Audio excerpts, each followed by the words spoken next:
Karena tidak kuat, Bu Lastri bangun dan pergi ke kamar mandi untuk muntah. Saat sedang berkumur, terlihat dari kaca jendela kamar mandi, samar-samar terlihat sebuah kepala. Semakin lama kepala itu semakin mendekat, hingga terlihat jelas menempel di kaca jendela. Kepala Teh Ratmi yang menampakkan senyum menyeringai dengan bola mata yang hampir keluar.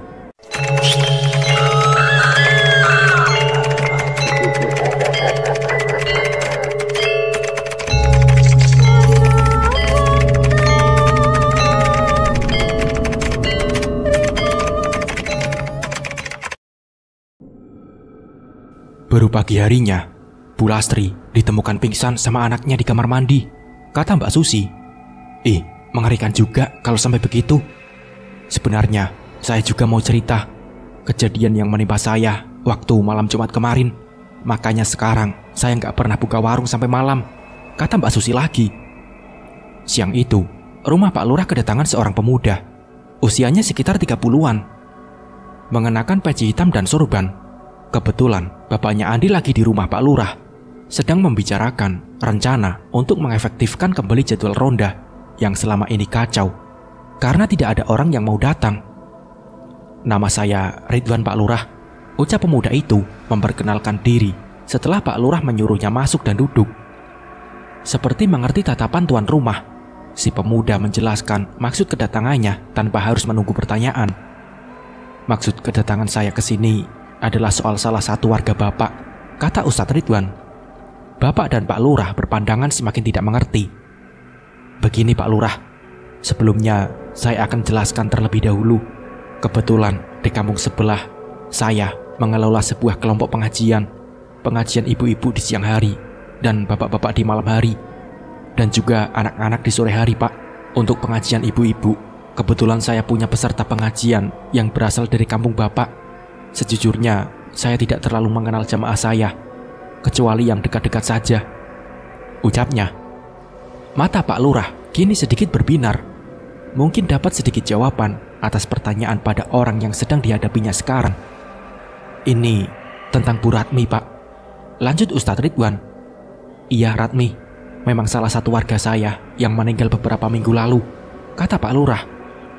Iya Pak, belakangan saya mendapat selentingan yang tidak mengenakan datang ke telinga saya.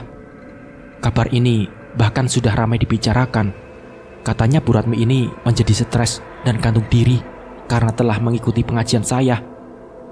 Tapi demi Allah Pak, saya bisa jamin dalam pengajian tidak ada satu hal pun yang saya ajarkan kepada ibu-ibu itu yang menyimpang dari ajaran Al-Quran, lanjut Ustadz Ridwan.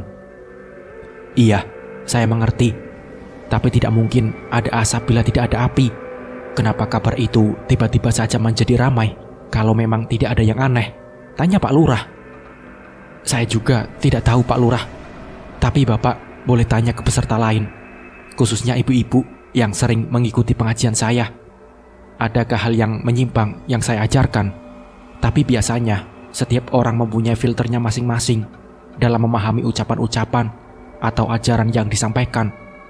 Bisa saja ada seseorang yang mensalahartikan atas sebuah petuah atau ajaran. Pak Lurah masih tetap ngotot dengan pendiriannya. Kali ini Ustadz Ridwan tidak bisa menjawab. Dia terdiam seperti sedang memikirkan sesuatu. Mungkin dia sedang mengingat adakah ucapannya yang bisa membuat seseorang salah arti sehingga bisa melakukan perbuatan yang salah. Mungkin sebaiknya begini saja Bapak-bapak. Saya mengerti dengan kecurigaan Pak Lurah, dan saya juga mengerti dengan Pak Ustadz kalau mereka tidak ada yang salah atas apa yang telah Bapak ajarkan. Mari bersama-sama kita mencari tahu sebenarnya apa penyebab Ratmi bunuh diri. Lagian Pak Lurah, bukankah itu yang selama ini kita cari? Agar arwah Ratmi kembali tenang dan tidak lagi menghantui. Bapaknya Andi mencoba menjadi penengah. Iya, saya sangat setuju atas saran Bapak. Ini juga menyangkut nama baik pengajian saya. Bukan saya ingin membela diri, tapi saya hanya tidak ingin ini menjadi fitnah yang lebih luas lagi, sehingga orang-orang punya prasangka buruk kepada saya atas apa yang tidak diketahuinya, kata Ustadz Ridwan. Jadi mau bagaimana kita sekarang? Tanya Pak Lurah. Maaf sebelumnya Pak, begini, sedikit banyak saya mengetahui tentang kasus-kasus kematian yang tidak wajar. biasanya ditangani oleh polisi, hanya untuk memastikan penyebab kematian dan motifnya.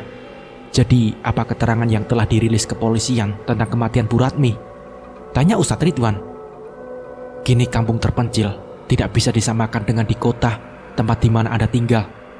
Biaya otopsi, penyelidikan, mana mungkin pihak keluarga mau mengeluarkannya. Untuk biaya kebutuhan sehari-hari saja, mereka itu masih susah. Belum lagi tradisi upacara kematian yang tidak murah biayanya. 3 harian, 7 harian, sampai nanti 40 harian. Jawab Pak Lurah. Begini saja Pak, karena saya telah dilibatkan dalam hal ini. Untuk semua biaya terkait kepolisian, biar saya yang menanggungnya. Saya hanya ingin kasus ini cepat selesai, kata Ustadz Ridwan. Alhamdulillah, akhirnya kita menemukan jalan tengahnya, kata Bapak Andi sambil melirik Pak Lurah. Tapi bagaimana dengan Ratmo, suaminya? Tanya Pak Lurah. Saya yakin dia pasti setuju Pak. Toh ini untuk kebaikan istrinya juga, kata Bapak Andi. Pasti dia tidak akan mau kalau makam istrinya diacak-acak lagi. Apakah ini memang harus diungkit-ungkit lagi? Bagaimana kalau kita biarkan saja? Bukankah kejadian ini akan berakhir dan keadaan kembali normal? Kita hanya perlu bersabar sampai 40 hariannya kan? Kata Pak Lurah sambil melirik kepada Bapak Andi. Maaf kalau saya memotong pembicaraan, tapi bagi saya masalah akan semakin berlarut-larut kalau kita tidak menyelesaikannya, kata Ustadz Ridwan. Maaf Pak Lurah, kali ini saya lebih setuju dengan Pak Ustadz ini. Bapak Andi seperti sedang melakukan pembenaran akan ucapan Ustadz Ridwan. Mungkin kalau Pak Lurah butuh partner untuk menjelaskan kepada suami Bu Ratmi, saya mau mendampingi, lanjut Ustadz Ridwan. Tuh kan Pak, Bapak jangan takut lagi. Pak Ustadz ini akan mendampingi Bapak. Bukankah tugas Bapak akan lebih ringan? Biarkan dia saja yang bicara nanti, bisik Bapak kepada Pak Lurah. Singkat cerita, izin dari Bang Ratmo tidak diberikan. Dia tak rela kalau kuburan istrinya diacak-acak lagi. Tapi rupanya Ustadz Ridwan tidak menyerah begitu saja.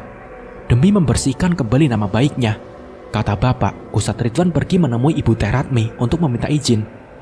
Entah bagaimana Ustadz itu meyakinkan Ibu Teh Ratmi, yang pada akhirnya keluarlah izin untuk melanjutkan penyelidikan polisi.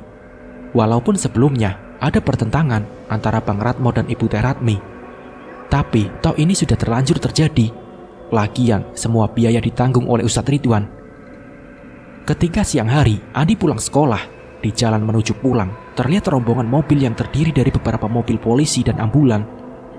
Andi yang masih merasa heran bertanya pada beberapa warga yang juga terlihat mengikuti mobil-mobil itu dari belakang. Ada apa Bang? Ucap Andi. Katanya mayat si Ratmi mau diotopsi, jawabnya.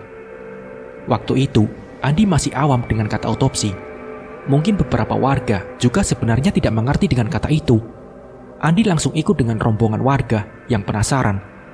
Ketika sampai di kebun Bang Ratmo, di mana jasad Teh Ratmi disemayamkan, ternyata di sana sudah banyak orang berkumpul. Bahkan yang lebih aneh lagi, beberapa tenda pedagang mulai berdiri.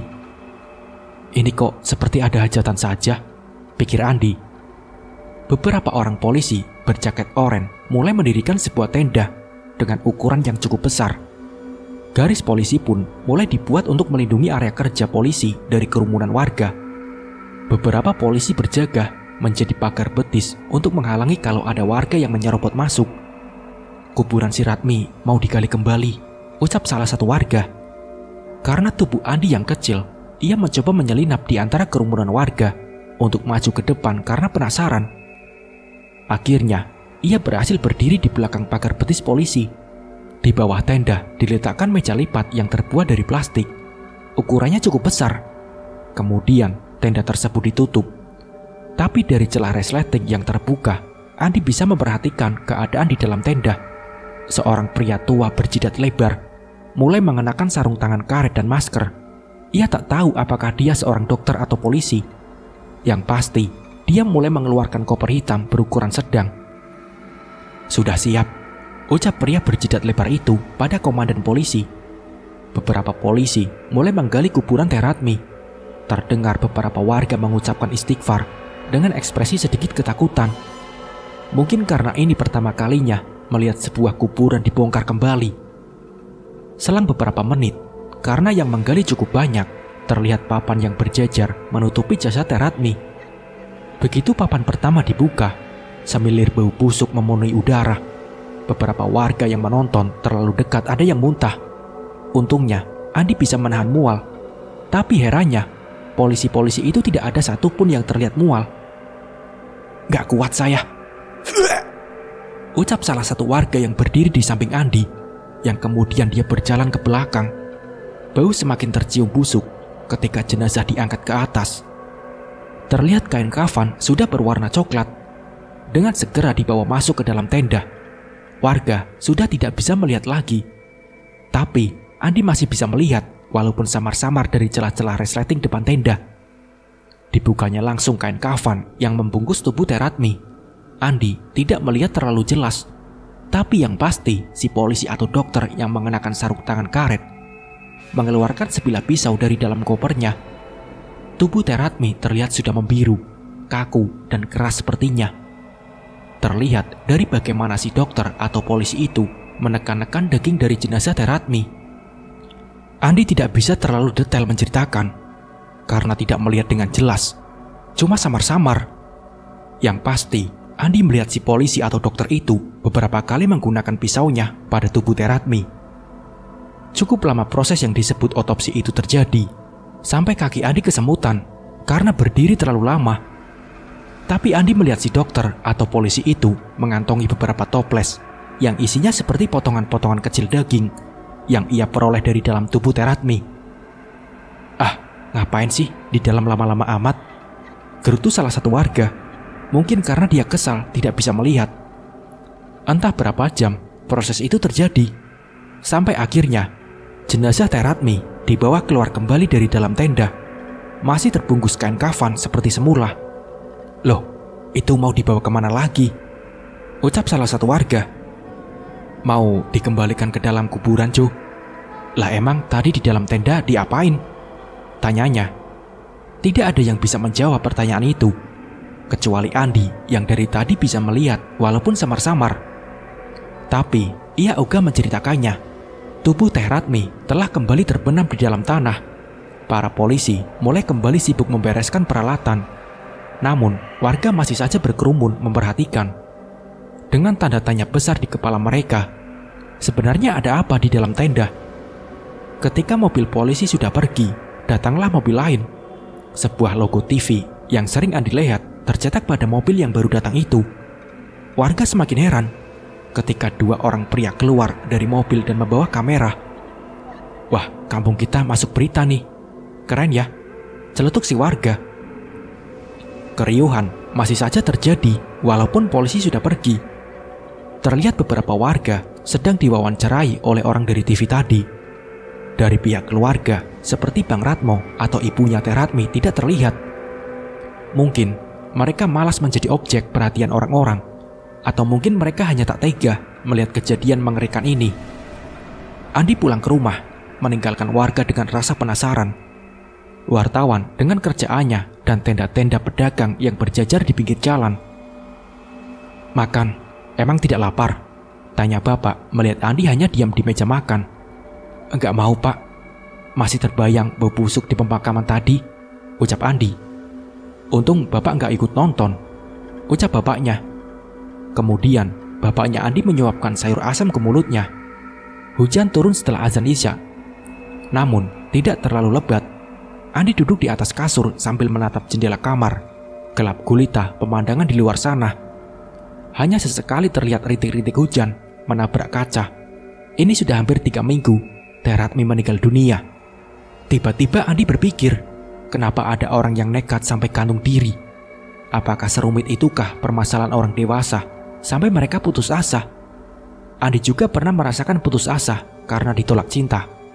Memang rasanya ingin mati saja, tapi itu hanya kiasan yang ia buat karena ia tidak mau benar-benar mati waktu itu. Apakah bunuh diri itu dosa? Tentu saja itu dosa menurut guru ngajinya. Tapi bukankah hidup dan mati manusia sudah ditakdirkan Tuhan? Sejak dibuka kembali kasus kematian Teratmi oleh polisi, jelas ini membuat geger kampung Tegalsari. hantu Teh Ratmi memang sudah jarang lagi terdengar kemunculannya. Namun hampir setiap hari, polisi datang menyatroni rumah-rumah warga, khususnya yang berdekatan dengan rumah Teh Ratmi. Andi pernah bertanya kepada bapaknya, kenapa kampung kita sekarang jadi sering kedatangan polisi? Polisi sedang memastikan penyebab kematian Teh Ratmi, jawab bapaknya. Loh, bukannya sudah jelas dia bunuh diri, Pak? Ucap Andi. Iya, tapi apa yang menyebabkan Teh Ratmi itu bunuh diri? Apa karena memang dia stres, depresi, atau ada dorongan dari pihak lain? Jawab bapaknya. Andi tidak mengerti dengan ucapan bapaknya. Tapi, ia lanjut bertanya, percuma saja jawabannya, pasti akan lebih rumit lagi. Nah, ketika sore hari, Andi dan bapaknya sedang menyaksikan acara sepak bola di televisi. Tiba-tiba, pintu depan rumah ada yang mengetuk.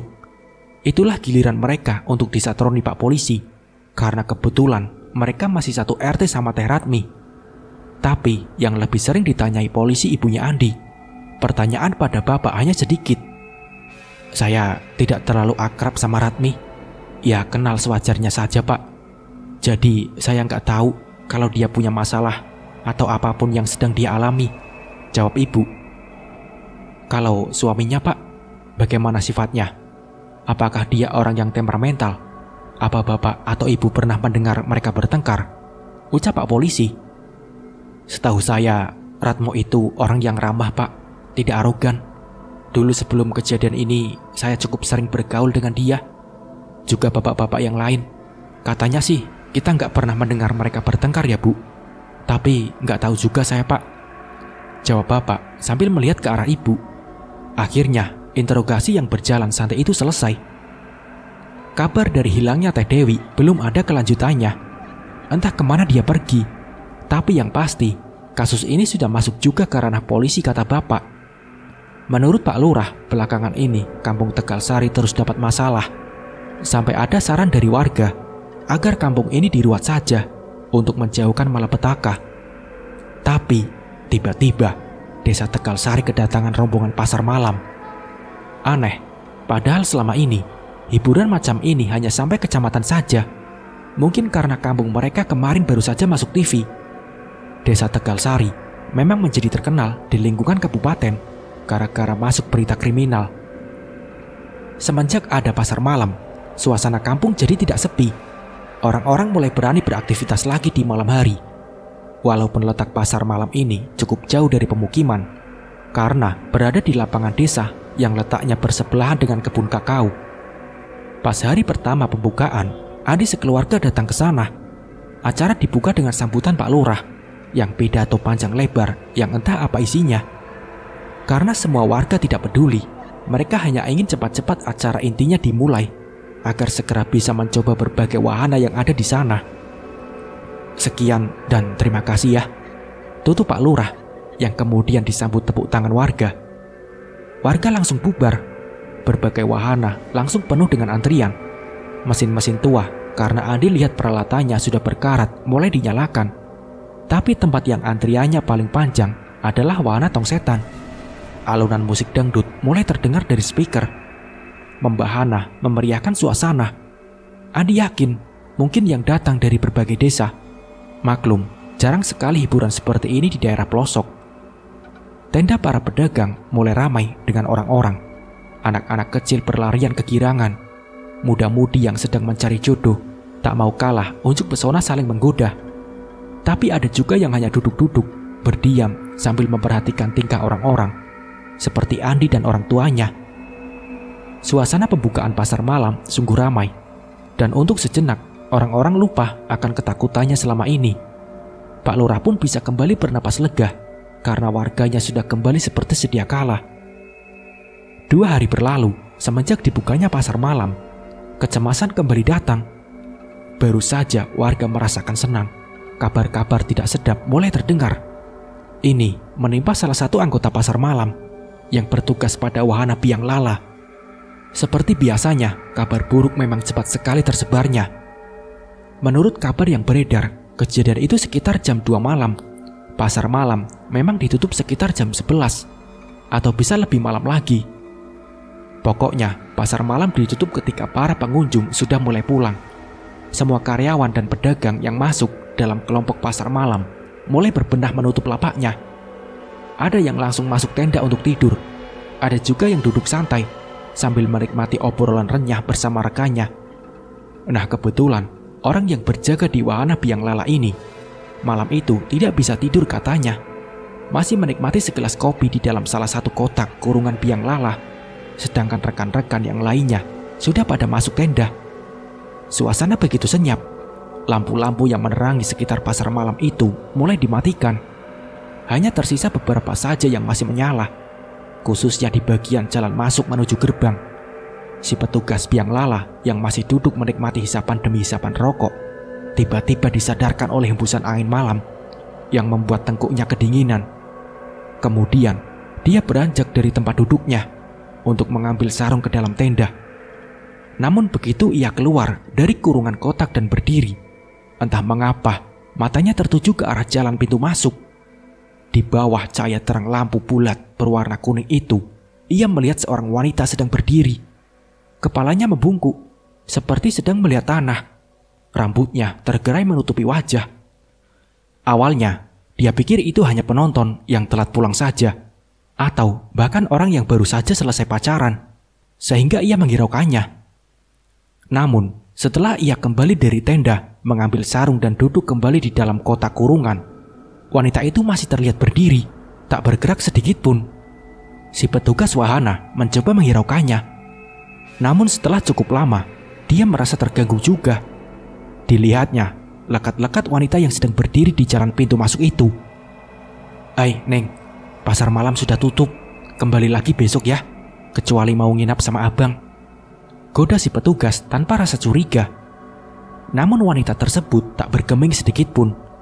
Seperti patung, masih berdiri kaku di sana. Si petugas mulai resah. Dia bangun dari duduknya dan hendak berniat menghampirinya. Neng, jangan mencuri di sini.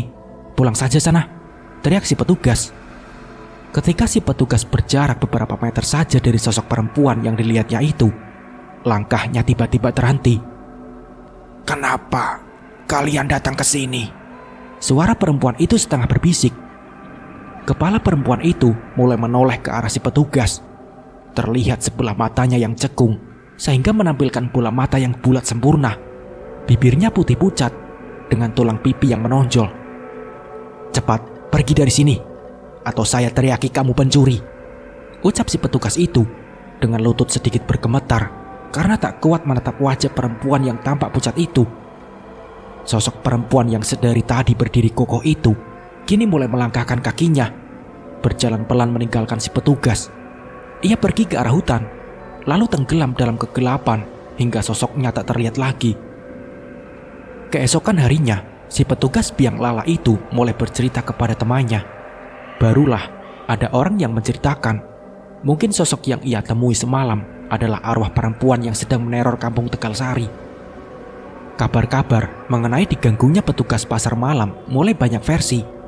Dengan cepatnya menjadi obrolan di kalangan warga dan para pendatang dari desa lain. Semenjak banyaknya kejadian aneh tersebut, kini pasar malam tutupnya jadi lebih larut malam. Walaupun para pengunjung sudah pada pulang, lampu-lampu tetap dinyalakan. Katanya untuk mengusir ketakutan. Pernah suatu malam, katanya, ketika wahana sudah tutup dan lampu-lampu sudah dimatikan, salah satu wahana, yaitu komedi putar, tiba-tiba saja menyala. Menurut saksi yang mengintip dari balik tenda, terlihat dari salah satu bangku, ada seorang wanita yang sedang duduk sambil tertawa cekikikan. Rupanya, teror arwah Teh Ratmi belum selesai. Keriuhan suasana kampung, yang kembali berkat datangnya rombongan pasar malam, mungkin telah mengusiknya. Arwah tersebut seperti sedang mencari perhatian. Yang awalnya hanya berdiam diri di kuburan, dengan suara tangisannya, berjalan-jalan di gang-gang kecil melewati rumah warga. Kini arwah tersebut ingin ikut berbaur dengan keramaian. Dan Andi sebenarnya berpikir, sebenarnya apa yang dia inginkan? Si Dewi pulang, kata ibu kepada tetangga yang bertanya. Terlihat sebuah mobil polisi di depan rumah Teh Dewi. Andi yang penasaran bersama temannya mengintip di balik jendela rumah Teh Dewi. Di sana sudah ramai dengan para tetangga yang ingin menjenguk. Dari celah jendela kayu, Andi mengintip. Wajah Teh Dewi yang terlihat pucat, rambut kusut seperti tidak terurus, dan ekspresi wajahnya seperti orang linglung. Dia sedang dipeluk ibunya, yang sedari tadi menangis tak henti-henti. Polisi yang datang pun tampak bingung dengan suasana yang tiba-tiba menjadi haru. Tapi kecanggungan itu tak berlangsung lama. Ketika Pak Lurah yang hadir di sana langsung bertanya mengenai duduk perkaranya. "Kami menemukannya di Hotel Melati, Pak, di kabupaten." Itu berkat laporan petugas hotel kepada polisi. Katanya ada seorang pelanggan yang telah habis masa waktunya, tapi tidak mau keluar. Dan pas anggota kami mengecek ke sana, ternyata warga Bapak yang dilaporkan hilang itu.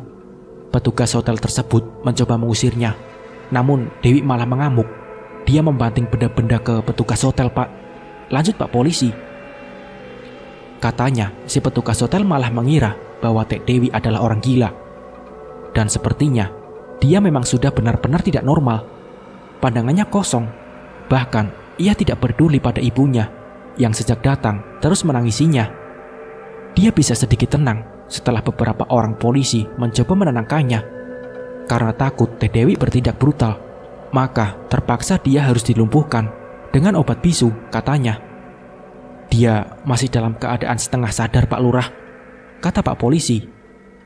"Sepertinya warga Bapak ini saya sarankan untuk dibawa ke rumah sakit saja, Pak, untuk dicek kondisi kejiwaannya." Sore itu berakhir. Pak Polisi kembali pulang. Rumah Teh Dewi masih ramai dengan tetangga yang datang. Malam hari, beberapa pria ditugaskan Pak Lurah untuk menjaga Dewi di depan rumahnya. Walaupun para bapak-bapak ini sempat menolak. Suara keriuhan dan musik dangdut dari kejauhan masih terdengar. Namun warga Tegalsari tidak ada yang berani lagi keluar rumah. Entah apakah malam itu pasar malam dikunjungi orang-orang atau malah sepi sama sekali. Andi diam di rumah bersama ibunya, karena bapaknya ikut menjaga di depan rumah Teh Dewi bersama Pak Lurah dan bapak-bapak yang lainnya. Waktu menunjukkan jam 9 malam, Andi masih duduk di ruang tamu menyalakan TV. Sementara ibunya mungkin sudah tertidur pulas di kamarnya. Tiba-tiba dari arah luar terdengar suara langkah kaki persis di depan pagar rumahnya. Lantas Andi langsung mengecilkan volume TV. Suara langkah itu kini semakin terdengar jelas. Dari balik gorden, Andi mengintip. Untuk pertama kalinya, sosok yang selama ini selalu dibicarakan orang-orang itu terlihat dengan mata kepalanya sendiri. Tubuhnya Andi seketika menggigil. Bulu kuduknya merinding. Sosok itu berjalan lewat di depan rumah. Entah kemana tujuannya. Seperti hilang arah. Arwah itu mungkin berkeliaran dari rumah ke rumah. Bahkan untuk pulang ke akhirat saja dia begitu susah. Mungkinkah Tuhan tidak menerimanya karena dia mati dengan cara gantung diri? Teh Dewi semakin menjadi-jadi. Dia selalu berusaha pergi dari rumah setiap kali ada kesempatan. Dan bila ibu atau tetangganya mencoba menghalangi, maka dia akan bertingkah seperti orang kesetanan. Dia tak segan berteriak sambil melemparkan batu-batu besar kepada orang yang mencoba menghalangi jalannya. Namun warga selalu berhasil menggagalkan rencana kaburnya itu. Ketika sudah sadar, Teh Dewi selalu ditanya ada masalah apa sebenarnya. Tapi dia tidak pernah menjawab, seperti sedang memendam sesuatu rahasia yang amat penting dalam hidupnya. Demi keamanan warga dan ketenangan ibunya, akhirnya Teh Dewi dipasung di dalam kamar. Kaki dan tangannya diikat tali tambang. Kalau sedang kumat, karena dia sering berteriak-teriak, kadang mulutnya disumpal dengan kain. Apa tidak kasihan memperlakukan Dewi seperti itu? Tanya tetangga yang datang untuk menjenguk. Mau bagaimana lagi, Bu? Jawab ibu Teh Dewi yang kemudian disusul oleh suara tangisan. Orang-orang kampung Tegalsari kini menganggap bahwa Teh Dewi sudah menjadi gila. Sudah beberapa kali didatangi orang-orang pintar maupun ustadz untuk menyembuhkan Teh Dewi. Namun tidak ada yang berhasil satupun. Bapaknya Andi pernah mengusulkan agar Teh Dewi dibawa ke rumah sakit saja. Namun apa dikata, biayanya mungkin lebih mahal daripada jasa paranormal. Di kampung pelosok seperti mereka, fasilitas tenaga medis itu terbatas. Puskesmas saja yang harusnya jadi pusat kesehatan masyarakat hanya beroperasi sebulan sekali. Itu pun dipakai untuk imunisasi anak kecil saja. Kalau ada orang yang sakit, biasanya diobati dengan cara-cara tradisional atau dibawa ke paranormal. Tapi kalau sudah sangat parah atau bisa dibilang sekarat, barulah dibawa ke rumah sakit yang letaknya berada di kabupaten. Apalagi ini seorang yang terkena penyakit tidak jelas. Biasanya orang kampung langsung mendiktenya bahwa dia sudah gila. Pernah kata Ustadz Ridwan yang orang kota itu, karena belakangan sering datang ke rumah Pak Lurah dan rumah Andi untuk bertemu Bapak. Sebaiknya Teh Dewi dibawa ke psikiater aja. Waktu itu Bapak malah bingung, apa psikiater itu? Semacam dukun sakti yang berasal dari kota atau bagaimana? Malam itu, ketika Andi datang ke pasar malam, tidak terlalu banyak orang yang datang ke sana. Orang-orang yang datang biasanya cuma dari kampung luar saja. Kata salah satu penjaga wahana, biasanya jam 9 malam, pasar malam sudah dalam keadaan sepi. Paling tinggal hanya 1-2 orang saja yang berseliweran. Muka-muka putus asa terlihat jelas dari para pedagang yang duduk terdiam karena tidak ada pelanggan. Sedangkan bos yang membawahi para karyawan wahana katanya lebih sering terdengar uring-uringan. Ya, kalau begini terus bisa rugi bos saya. Kalau bos saya rugi, ujung-ujungnya saya dipecat juga, ucap penjaga wahana itu kepada bapaknya Andi. Biasanya paling jelek pasar malam mulai sepi kalau sudah 3 minggu berjalan. Ini baru beberapa hari kok sudah jarang orang-orang yang datang. Ini gara-gara isu hantu itu, Pak, lanjut penjaga wahana itu. Memangnya kamu lihat sendiri hantu itu, ucap bapaknya Andi. Seumur hidup saya tidak pernah melihat yang namanya hantu. Dan saya juga tidak percaya dengan hantu, Pak. Tapi teman saya yang jaga wahana biang lala di sana, dia melihatnya. Dan parahnya lagi dia bercerita ke semua orang. Makanya isu itu cepat menyebar. Si penjaga wahana menjawab pertanyaan bapaknya Andi. Memang kenapa rombongan pasar malam bisa sampai ke kampung terpencil seperti ini, ucap bapaknya Andi. Saya tidak tahu, Pak. Bos saya yang memutuskan kita mau buka lapak di mana. Kita sebagai karyawan hanya manut saja, yang penting dibayar, jawabnya. Jadi kamu tidak tahu kejadian yang menimpa kampung ini? Tanya bapaknya Andi lagi. Kejadian apa, Pak? Tanyanya. Lalu bapaknya Andi mengajak Andi pulang tanpa menjawab pertanyaan si penjaga wahana. Dari raut wajahnya masih tersirat rasa penasaran. Masih ingat Bu Lastri, si tukang kredit yang sering dihantui Teh Ratmi? Masih ingat Bu Lastri, si tukang kredit yang sering dihantui Teh Ratmi? Papan bertuliskan, rumah ini dijual, yang terpasang di depan rumahnya belum menghasilkan apa-apa sampai sekarang. Akibatnya, dia tak bisa pindah rumah cepat-cepat. Memang dia sempat pergi ke rumah orang tuanya, tapi seminggu berlalu dia kembali pulang. Uang tagihan yang mengendap jadi alasannya. Dia tidak bisa begitu saja meninggalkan bisnis yang sudah dirintis selama ini. Katanya beberapa hari yang lalu, saat Bu Lastri baru pulang dari kampung sebelah untuk mengantarkan barang pesanan konsumennya, dia pulang malam. Sekitar jam 8 malam diantar tukang ojek. Karena jalan menuju ke rumahnya harus melewati beberapa petak sawah dan jalan kecil yang diapit kebun-kebun warga, maka si tukang ojek tak bisa mengantarnya sampai ke depan rumah. Keadaan kampung sudah sepi waktu itu. Tak ada seorang pun yang terlihat, kecuali bunyi riuh samar-samar alunan musik dangdut yang berasal dari pasar malam. Sejak terakhir kali dihantui sosok arwah perempuan di kamarnya, dia belum lagi terkena teror. Tapi tetap saja rasa trauma itu ada. Setelah membayar si tukang ojek, Bu Lastri berjalan melewati pematang sawah. Suara kodok terdengar saling bersautan dengan suara jangkrik. Langit sangat gelap gulita. Suara gemuruh petir beberapa kali terdengar. Tetes-tetes air hujan mulai keluar. Ketika berjalan, Bu Lastri selalu menengok ke arah belakang. Alasannya jelas, karena dia sedang merasa ketakutan.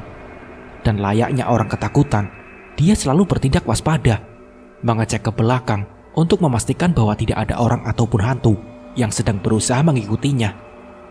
Namun, ketika dia menengok ke belakang, entah untuk keberapa kalinya, dia melihat cahaya di atas langit. Cahaya yang awalnya hanya berupa titik, makin lama makin terlihat jelas berjalan ke arahnya. Setelah dekat, Bu Lastri baru bisa melihatnya dengan jelas. Cahaya tersebut adalah bola api yang berekor, terbang di atas langit dan melewati kepalanya. Bu Lastri sempat heran. Awalnya dia mengira bahwa itu sebuah meteor yang jatuh dari atas langit. Bola api itu terbang menuju perkampungan dan terlihat jatuh ke bawah. Tapi tidak ada ledakan yang terjadi. Bola api itu seperti lenyap, entah terjatuh ke tanah atau menimpa rumah warga. Seketika itu juga, Bu Lastri langsung ketakutan. Dia mulai mempercepat langkahnya. Dia ingin segera sampai ke rumah. Dia khawatir dengan anaknya yang sedari tadi sore dititipkan ke tetangganya. Begitulah cerita yang diucapkan Bu Lastri saat selesai acara pengajian. Andi mendengarnya ketika ibu berbincang dengan bapak. Cerita bola api berekor itu tampaknya semakin meluas. Apalagi ada orang yang membenarkan peristiwa yang dilihat Bu Lastri. Bang Burhan yang malam itu kebagian tugas untuk berjaga di depan rumah Teh Dewi bersama pemuda lainnya melihat peristiwa bola api itu juga. Bentuknya seperti buah kelapa yang dibakar, tapi ini ada ekornya. Dia melayang-layang di atas atap rumah, tegas Bang Burhan ketika bapak bertanya. Tapi itu tidak mungkin meteor, soalnya benda itu melayang, ucap pemuda yang lainnya.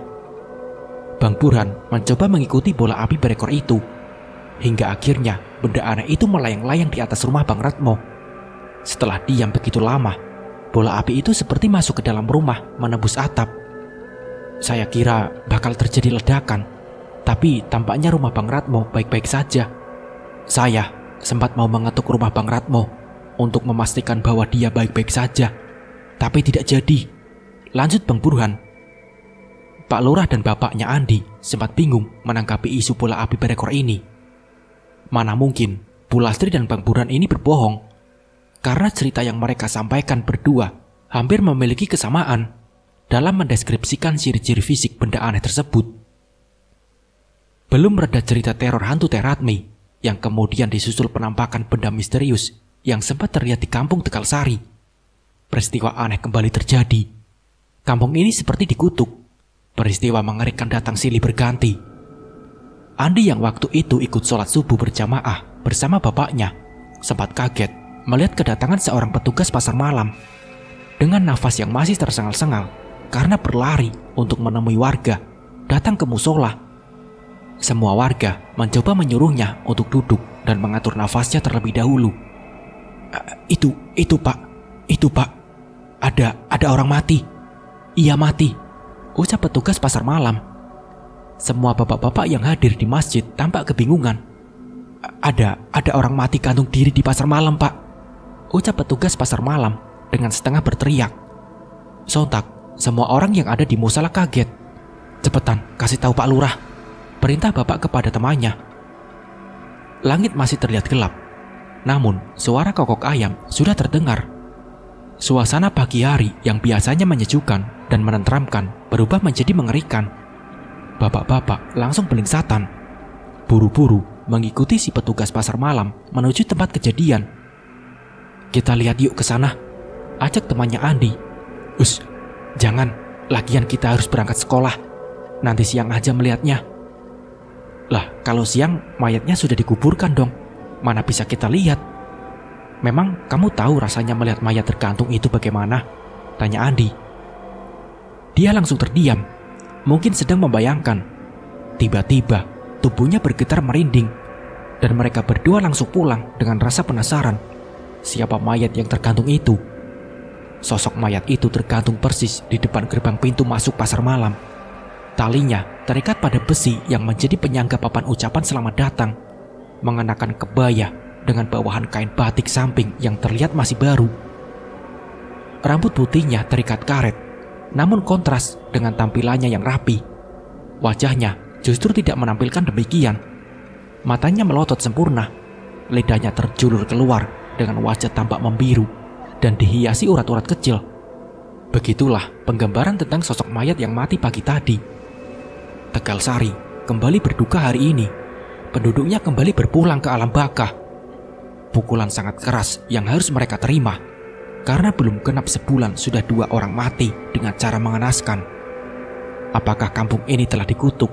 Begitulah anggapan para tetua desa yang masih percaya dengan hal mistis. Apakah warga kampung ini sedang dilanda depresi? Begitulah yang Ustadz Ridwan ucapkan sebagai orang kota yang lebih terpelajar. Andi yang hampir setiap hari menyantap buku-buku di perpustakaan sekolah pun lebih setuju dengan ucapan Ustadz Ridwan. Tapi tidak bisa seutuhnya percaya. Mau tidak mau, masa kecil Andi yang banyak dipengaruhi hal mistis kadang meruntuhkan logika yang coba ia bangun. Luka warga yang belum sembuh benar dengan ketakutan-ketakutan yang mereka terima. Kini luka itu semakin lebar. Banyak warga mulai gelisah. Hidupnya kembali tak tenang ketika menjelang malam. Tapi malam itu, selepas upacara penguburan, keadaan kampung benar-benar sepi. Tidak ada suara samar-samar musik dangdut lagi dari pasar malam. Selepas acara tahlilan, warga tak berani lagi keluar rumah. Sunyi sepi, yang terdengar hanya suara jangkrik di atas pepohonan. Sesekali terdengar suara riuh dari dahan pohon yang saling bergesekan karena tertiup angin kencang. Kemudian Andi pun menutup jendela kamar sehingga suara-suara tersebut tak lagi terdengar. Andi baru tahu perihal pasar malam yang tiba-tiba datang itu ternyata ulah Pak Lurah. Bapak menceritakannya kepada ibu, dan diam-diam Andi mendengarkannya dari kamar sambil ngemil keripik singkong. Melihat warganya yang semakin gelisah dengan hal yang aneh selama ini menjadi beban tersendiri untuk Pak Lurah. Dia tak mau warganya hidup terus-menerus dalam ketakutan. Dengan misi yang mulai untuk membahagiakan kembali warganya, Pak Lurah datang ke kantor kecamatan. Di sana, ia mempunyai seorang kenalan yang diminta tolong untuk mencarikan kontak pemilik atau pemimpin pasar malam yang biasanya hampir 3 bulan atau 6 bulan sekali selalu hadir di alun-alun kecamatan. Walaupun setelah bertemu dengan sang pemilik, Pak Lurah memiliki kesulitan dalam hal bekerja sama. Mengingat Tegal Sari hanya sebuah kampung terpencil yang jauh dari keramaian. Menurut sang pemilik, uang yang dihasilkan tidak akan sebanding dengan modal yang ia keluarkan. Pertemuan itu berjalan alot, yang akhirnya membuahkan hasil yang tidak mengenakan untuk Pak Lurah. Karena biaya akomodasi atau lebih tepatnya uang bensin, semuanya ditanggung oleh Pak Lurah. Walaupun Pak Lurah ini bukan orang kaya, tapi tabungannya cukup untuk melakukan hal tersebut. Maka hadirlah pasar malam yang membuat warga desa termasuk Andi kaget waktu itu. Karena tidak seperti biasanya, kampung mereka kedatangan rombongan pasar malam. Walaupun rencana tersebut gagal, karena kemeriahan hanya berjalan beberapa hari saja. Setelah itu, warga kembali mengurung diri di setiap malam. Setelah garis polisi kembali dicopot, pasar malam kembali beroperasi. Mau tidak mau, sang pemilik harus tetap membukanya demi mengembalikan modal yang telah dikeluarkan untuk mengerahkan wahana-wahananya. Tapi tetap saja, walaupun musik diputar keras-keras, warga lokal tidak ada yang datang, kecuali mungkin beberapa warga dari kampung luar yang masih penasaran. Sedangkan warga Tegal Sari lebih memilih berdiam diri di rumah. Malam itu, saya datang ke pasar malam menemani bapak untuk mencari hiburan. Terlalu suntuk berdiam diri terus di rumah. Sekalian mau bertemu dengan Pak Lurah, katanya. Nah, persis tergantung di sini, Pak, ucap bapaknya Andi sambil tangannya menuju sebuah besi yang menjadi penyangga papan ucapan selamat datang. Walaupun Andi tidak bisa melihat secara langsung kejadiannya, tapi ia bisa membayangkan. Ingatannya seperti kembali saat melihat mayat Teh Ratmi yang tergantung di pohon rambutan. Dari kejauhan, tampak Pak Lurah sedang duduk di warung bubur kacang hijau. Mereka berdua segera menghampirinya. Tidak ada orang lain di sana, kecuali Pak Lurah dan sang pemilik pasar malam yang sedang tampak berbincang-bincang. Ini untuk pertama kalinya saya mengalami hal mengerikan seperti ini. Ada orang gantung diri di tempat usaha saya. Memang gila, ucap sang pemilik. Pak Lurah tidak merespon ucapan sang pemilik. Dia hanya menatapnya sambil menghisap rokok kreteknya dalam-dalam, yang kemudian ia hembuskan perlahan-lahan. Ini juga untuk pertama kalinya di desa kami, Pak. Maksudnya, gantung diri di pasar malam ini. Yang kedua setelah sebelumnya ada yang gantung diri juga, persis di depan gerbang perkebunan kakao itu. Tapi untuk kasus gantung diri ini pertama kali, jawab bapaknya Andi sambil menuju ke arah perkebunan. Pak Lurah masih diam sambil menatap bapak. Pak Lurah sudah menceritakannya kalau kejadian itu, tapi saya tidak mengira kejadian ini akan terjadi berturut-turut. Apakah akan ada lagi selanjutnya? Kini, bukan cuma Pak Lurah yang diam, tapi bapaknya Andi juga. Mungkin mereka tak tahu harus menjawab apa. Sebenarnya ada apa dengan orang-orang yang mati itu? Polisi sedang menyelidikinya, tapi belum ada hasilnya. Begini Pak Lurah, bagaimana dengan tindak lanjut isu api terbang itu? Tanya bapaknya Andi. Wah, apalagi itu? Tanya sang pemilik karena kaget mendengar ucapan itu.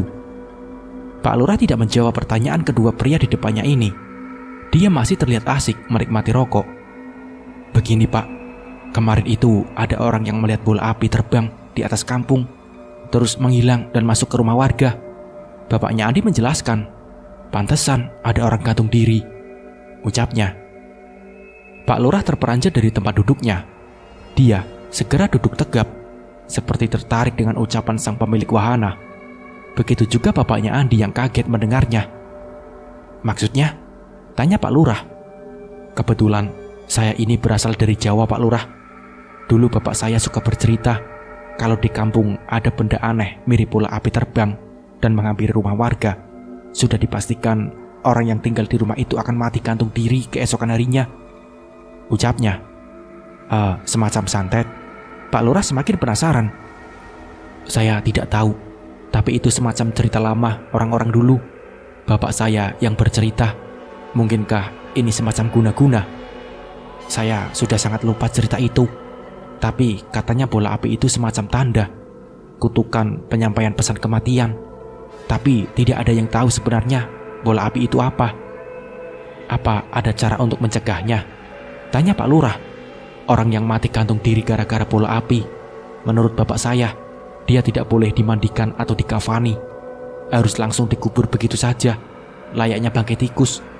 Karena kalau tidak, energi negatifnya akan menular ke orang lain dan bunuh diri akan terjadi lagi, jawab sang pemilik. Bapaknya Andi dan Pak Lurah saling berpandangan. Mereka tampak kebingungan. Apakah cerita yang diucapkan sang pemilik pasar malam ini hanya mitos belaka atau benar-benar sebuah fakta? Tidak ada yang tahu. Bukankah bapak bilang orang yang sebelumnya gantung diri itu juga kerabatnya? Tanya sang pemilik wahana itu. Ibu mertuanya, lebih tepatnya. Sang pemilik mengangguk-angguk, lalu dia mengambil sebatang rokok dan menyalakannya. Tapi sebelum kematian Ratmi tidak ada seorang pun yang melihat bola api seperti ini. Bapak menimpali. Tidak ada orang yang melihat, berarti bola api itu tidak ada.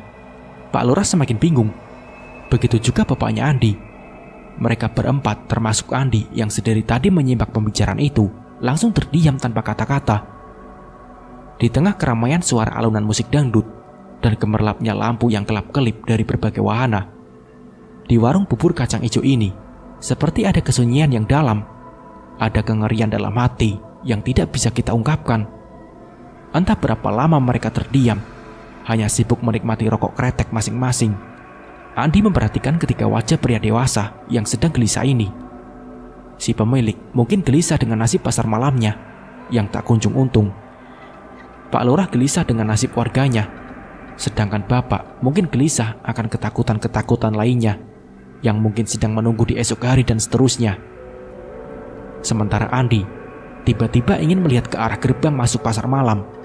Entah kenapa, di antara lalu lalangnya orang-orang yang berjalan dan suara teriakan-teriakan pedagang, matanya hanya terfokus pada papan selamat datang. Samar-samar, ia seperti melihat sosok tubuh tua mengenakan kebaya tergantung di sana. Matanya yang melotot menatap ke arahnya dengan senyum yang sangat misterius. Iya, Nenek Isur tersenyum kepadanya. Lalu bayangan itu kembali hilang. Bang Ratmo kini jarang terlihat keluar rumah. Dua perempuan dalam hidupnya telah hilang untuk selamanya. Bahkan dia sudah tidak pergi untuk bekerja lagi. Sempat 1 hari yang lalu, seorang mandor datang ke rumahnya untuk menjenguk. Tapi nihil, dari dalam rumah tak ada jawaban. Semua tetangganya juga merasa khawatir, karena di malam hari rumah Bang Ratmo selalu gelap. Kita beri waktu saja dia untuk menyendiri Pak Lurah, kata bapaknya Andi itu di warung Mbak Susi. Tapi kalau begini terus, kasihan. Bagaimana dia makan? Sedang apa dia di rumah? Atau jangan-jangan? Semua mata kaget ketika mendengar ucapan Pak Lurah. Jadilah mereka semua langsung berlarian menuju ke rumah Bang Ratmo, termasuk Andi yang mengikuti rombongan dari belakang. Bang Ratmo, kata salah satu warga sambil terus menggedor-gedor pintu rumahnya. Apa kita dobrak saja pintunya, Pak Lurah? Ucapnya. Namun, belum sempat Pak Lurah mengeluarkan perintah, pintu rumah terbuka perlahan. Dari dalam, nampak wajah yang begitu asing, rambut yang acak-acakan dengan kumis dan janggut yang begitu kusut. Kami hampir tidak mengenali lagi Bang Ratmo yang biasanya berpenampilan rapi dan klimis. Kamu baik-baik saja? Tanya Pak Lurah. Bang Ratmo hanya mengangguk. Semua warga mulai menawarkan ajakan untuk makan di rumahnya. Namun Bang Ratmo menggeleng. Dia tak mengeluarkan sepatah kata pun. Kalau ada yang bisa kami bantu, jangan segan-segan untuk meminta, kata tetangganya dengan raut wajah penuh rasa khawatir. Bang Ratmo mengangguk lagi. Setelah hening beberapa saat, karena tidak ada lagi pertanyaan dari warga, keadaan menjadi canggung. Apalagi Bang Ratmo tidak mempersilahkan warga untuk duduk ataupun masuk ke rumahnya. Boleh saya istirahat lagi? Akhirnya Bang Ratmo berbicara juga. Pak Lurah mengangguk. Kemudian pintu yang sedari tadi hanya dibuka setengah itu kembali tertutup. Sang pemilik pasar rupanya menyerah. Siang itu, ketika Andi baru pulang sekolah dan lewat depan lapangan, terlihat wahana-wahana permainan sedang dibongkar. Tenda-tenda tempat para pekerja juga mulai terlihat dirapikan. Dari kejauhan, tampak sang pemilik melambaikan tangan. Lalu Andi balas dengan lambaian juga, kemudian pergi meninggalkan orang-orang yang sedang bekerja ini. Rombongan pasar malam itu akan pergi, Pak? Tanyanya. Sesampainya di rumah, Andi bertanya pada bapaknya. Iya, mereka juga sudah izin sama Pak Lurah. Katanya kalau terus-terusan bertahan, mereka malah akan rugi lebih besar lagi. Ucap bapaknya. Wah, kampung akan semakin sepi dong, Pak, jawab Andi. Ya begitulah, apalagi setelah hasil penyelidikan polisi keluar. Andi tidak mengerti dengan ucapan bapaknya, tapi belum sempat ia bertanya, bapaknya mengajak untuk pergi ke balai desa. Katanya di sana akan ada pertemuan warga yang dihadiri polisi dan Ustadz Ridwan. Malam itu, sekitar jam 7 malam, balai desa ramai oleh warga yang datang. Di meja depan sudah nampak Pak Lurah, Ustadz Ridwan, dan beberapa orang dengan jaket kulit hitam. Andi menduga mereka itu dari kepolisian. Mendengar dari bisik-bisik warga, katanya ini adalah pengumuman dari pihak kepolisian terkait kematian Teh Ratmi. Sambutan pertama dibuka oleh Pak Lurah. Setelah itu dari kepolisian, yang ternyata